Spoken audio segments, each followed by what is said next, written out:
This is the United States Energy Association Power Sector Podcast, sponsored by global energy law firm Bracewell LLP. I'm Herman K. Trabish. I've covered the power sector since 2006, and I currently report for Utility Dive.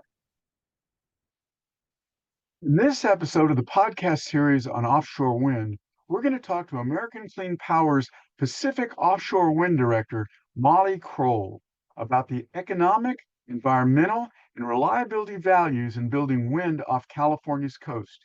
She is also going to describe the unique features of the floating wind turbines that will be used for California's projects. So, Molly, California has abundant solar and onshore wind. Why is offshore wind so valuable for balancing those resources? Will it provide economic benefits for the state? And how much of the state's goal of up to 7.6 gigawatts of offshore wind by the mid 2030s can California meet? Sure. Thank you, Herman. So starting off with the value of offshore wind, I think about a few main characteristics. There's its production, its scale, its contribution to resource diversity, and of course, economic development, as you mentioned. So in production, we often think about just capacity factor. So how often during the hours of the year is a resource producing? Offshore wind is particularly high in the sort of 50% range, which is really good for intermittent resources. But it's also important to think about the time of day production. So offshore wind performs really well in the evening hours and at night, pretty, steadily throughout the day. But in those evening hours and at night, it's a really great complement to the California duck curve, which, as we know, is demand minus solar production. So that's important. Also think about time of year. So offshore wind performs really well in winter months. In California, we can expect increased winter demand from heating loads with electrification, so that will provide additional value. And then third, heat storm performance. So there was a recent study by PNNL, which did some modeling on offshore wind performance, and saw that while land-based wind, which is also really important to our resource mix, while land-based wind in California can, take a hit during a heat storm, slows down, offshore wind in fact stays producing pretty strongly. So that'll be very helpful. I think, broadly, we've made so much progress in solar and battery storage in California, but we're still reliant most hours of the day on some combination of, and most hours of the year, I should say, on some combination of fossil resources, nuclear and imports. And as we're trying to transition to, a fully decarbonized system, having resources that produce all of the hours of the year is going to be really important. That'll mean dispatchable resources like geothermal, long duration storage, but also generation resources that produce when we need them. The other thing is the scale of offshore wind. So these are really big projects, and I think there's inherent value in there being very large scale, up to 2 gigawatts each, and there's 5 of them in early development in California. There are not a lot of places in California where you can build, anywhere close to that scale left. And even at smaller scales, we're kind of maxing out the easiest to develop spaces on land. We're seeing growing opposition to clean energy projects on the remaining most productive locations. So, we're going to need lots of energy resources, but we can't expect that the desert or the Valley of California will house all of our clean energy, and diversifying will help us make sure that we can produce the amount of new generation that we're going to require in the transition. Yeah, just as the oil industry moved from onshore to offshore, the wind industry is moving from onshore to offshore. That's right, exactly. Other thing I think about is the value of diversity in supply chain. So just as we, like to hedge our bets in a financial portfolio because we don't know what might happen in the energy transition, it'll be important to diversify what types of technologies we're depending upon, so we're less vulnerable to supply chain disruptions. But let's get into the economic development aspect, which you talked about. I mean, I firmly believe that the energy transition is, and as we've seen, is very much affected by politics and public support. And my belief is that, while we've had a really strong record of clean energy support in California, that keeping that going into the future will also depend on Californians seeing the benefits of that energy transition directly. And that's in the form of economic development in the state and job creation in the state. And offshore wind really offers that at the scale of 7 gigawatts, which is 7.6 gigawatts is the total that the state has authorized for procurement. That offers 1,300 jobs in assembly, manufacturing, operations, and maintenance, and then we could get up to upwards of 8,000 jobs at the scale of 25 gigawatts, which is the state goal. Wow. This is, yeah. That's a lot of good jobs. They're usually union jobs, right? Good Yep, a paying lot. jobs with benefits. Yes, high wage, skilled and trained jobs. It's one of the reasons why we've seen great support from the state building and construction trades and the carpenters and the laborers for offshore wind in California, which we, as an industry, very much appreciate. And nationwide, U.S. companies have announced $16 billion in manufacturing, shipbuilding, and port investments due to business from the offshore wind industry. So it's real money, which has real local economic benefits. And then floating. Yeah, go ahead. No, go ahead. Well, I was just going to say the floating industry, floating offshore wind industry is more nascent. But that means we even have. Go ahead. Finish the thought about it. I want to put off talking about floating for a few minutes. I want to move to something else. Go ahead and say what you were going to say. Yeah, sure. Well, just going to put a pin on the economic development point of we do have the opportunity to lead on floating offshore wind because it's a more nascent industry. It's going to be globally very important to the global energy transition. Given that the sea space close to land is going to be developed first, and then we got to move farther out, which requires floating technology. So California has the opportunity to capture that in terms of the market, the manufacturing opportunity. Right, and I just wanted to add that in terms of economic benefits, our whole economy, not just California, but the world's economy rests on the production of electricity, and that idea of having a diverse set of resources to make sure that electricity is going so that the economy can grow is really important. But I want to move on to California's specific locations. The state has, after a long time, approved central and northern coast locations. One question about the central coast location is Diablo Canyon Nuclear Power Plant has transmission. It's old. There's talk of retiring it. Can that transmission be repurposed? And will the plan to build new transmission in the north that the California Independent System Operator has put forward, and the $4.6 billion that's been approved for statewide transmission upgrades, will all that be adequate and cost effective to make California's offshore wind a reality? Yeah, sure. Well, I'll start with the first part of that question, which was kind of about how did we get to the 5 lease areas? So that started with a seed space identification process. There was a joint intergovernmental task force, which was led by the Bureau of Ocean Energy Management.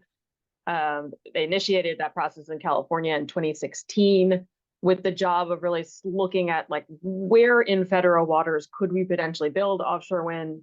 That was a process of looking at commercial criteria, so things like what are the wind speeds and patterns, how close are we to points of interconnection where the grid has additional capacity on it, technical feasibility, but also other ocean uses, Department of Defense uses, commercial fishing, shipping, and cultural and environmental considerations. So starting there in 2016, sort of went through a process, started with 3 wind energy areas, ended up with 2 wind energy areas after conversations with between the state and the Bureau of Ocean Energy Management and Department of Defense, as well as input from stakeholders, and then had the auction in December 2022, where the 5 leases were provisionally awarded and then officially granted in June of 2023. So that's how we got to 2 areas in Humboldt, off the coast of Humboldt, and the 3 areas off the coast of San Luis Obispo County. But you were talking specifically about the transmission components. The state has made some really good steps on offshore wind transmission. The 4.6 billion that you refer to is for 1.6 gigawatts of Humboldt area offshore wind that was approved by the CAISO. Yeah, that was approved by the CAISO in 2024. This is also, just transmission infrastructure that will be broadly beneficial to the grid, help with resilience of the system, provide, potentially local system benefits. But to interconnect, the 7.6 to 10 gigawatts of offshore wind, 10 gigawatts kind of being like the max capacity from the 5 lease areas, there's a lot more to be solved. The existing transmission infrastructure on the Central Coast, as you point out, was one of the reasons why those 3 lease areas were sort of identified as good spaces, especially with the potential retirement of Diablo Canyon. But there's, up to 6 gigawatts of capacity among those 3 lease areas. There isn't sufficient capacity or deliverability in that part of the system for that quantity. So we are looking for the state to look at that further, and especially with, the uncertainty of when one or both of the units of Diablo Canyon will retire. We're looking for, some scenario planning of looking at different scenarios and different timeframes to make sure there will be sufficient capacity for all of the offshore wind in that area, as well as for the other resources that are looking to interconnect. This episode is brought to you by the Policy Resolution Group at Bracewell, where law, policy, and strategic communications intersect to help clients navigate what's next. At Bracewell, we know energy. It's the industry we serve, the power behind big ideas, and the force we bring to every challenge. For nearly 80 years, our firm has helped industry leaders tackle high-stakes challenges with creativity, precision, and results. Bracewell's DC-based Policy Resolution Group helps clients anticipate what's coming so they can shape what's possible. From chaos to clarity. Learn more at bracewell.com/PRG. Right. California's got some transmission building to do. We talked to some months back to Robert Mitchell, whose group is trying to build an offshore cable to deliver that Central Coast wind power to Los Angeles. Everything is sort of still in the works, and it's an exciting time for California offshore wind. I think the most exciting part of it, of all, is that California is planning to build these floating turbines, these 300-foot high wind turbines that are going to float. And you've got to explain how that's going to work. How do you float a wind turbine? And why are floating turbines needed? And is this going to be something that is cost effective? Does it need other kinds of funding? Where are we on the idea of floating a wind turbine? Yeah, sure. So floating technology, from the kind of foundation level upward, it's just wind energy generation, right? The difference is that it's larger scale. So floating turbines will be, about 15 megawatts, maybe more each, which means they're going to be as tall, very large, as tall as, taller than the Golden Gate Bridge. So really quite large. And then sitting on top of far offshore, right? Far offshore. So it's not going to be anywhere near the Golden Gate or the coast at all, right? That's right. Yeah. I use that as just a scale comparison, but these are projects that are 20 to 30 miles off of shore. So even though they're that large, you're not really even going to be able to see them in most situations. But back to the technology. So the floating platform will be unique. Of course, we need to be floating in California because of the nature of our continental shelf and how deep it gets fast as you move away from shore. But the floating foundation will be, unique as compared to fixed bottom offshore wind. It will also be held in place by big steel mooring lines and cables. So, each floating turbine will have its spot within the within the wind farm. Each will be connected by interarray cables and an offshore substation, and then, of course, export cables to connect to the grid. Interesting. And the need for the floating turbine is because California doesn't have an extensive continental shelf, the way that the East Coast has a That's right. long, Yep. low, It gets shallow deep area. very quickly. That's right. Yep. Okay. So we've covered a lot of the really interesting aspects of California offshore wind. You've talked already about the extensive process for creating these leases for these wind sites. It's been, I think, if I remember correctly, these sites have been approved by the military, by environmental groups, by commercial groups like tourism and fishery businesses, and all kinds of other interest groups. But we still hear a lot about offshore wind's impacts. It'll kill whales. I don't know, cause air pollution. Why is President Trump so determined to reject offshore wind? Should California surfers be concerned? Surfers definitely do not need to be concerned. We're not going to be anywhere near the best ways. Absolutely not. But yeah, as you said, the lease sites, through the BOEM process were reviewed by the military, by the federal government through BOEM, through the California Coastal Commission, and then stakeholders provided input all along in that process. It's really actually the beginning of the stakeholder and tribal engagement process. We're nowhere near through that. And the issuance of the leases was not at all like a permit to construct. It was really just a permission for these projects to submit a construction and operation plan to the federal government that they could maybe approve with various mitigations and stipulations. So, we're at the beginning of the process, and over the last couple of years since the leases were awarded, or 18 months or so, the companies, the 5 leaseholder companies, have been doing a lot of work in community and tribal engagement, trying to understand, what people's questions, desires, concerns are, and that's going to be continuing really, through the permitting phase, but also for the life of the project. But to the heart of your question, yes, offshore wind is really the most regulated maritime industries in the U.S., especially when it comes to things like marine mammals and wildlife. There's multiple layers of federal and state review, meaning that, there's not going to be any project without strict protections and mitigation measures. I won't speculate too much here on the president's personal reasons for disliking offshore wind, but we do know that much of the opposition that we've seen to offshore wind on the East Coast, including from groups that claim to be environmentally oriented, are actually funded by fossil fuel interests.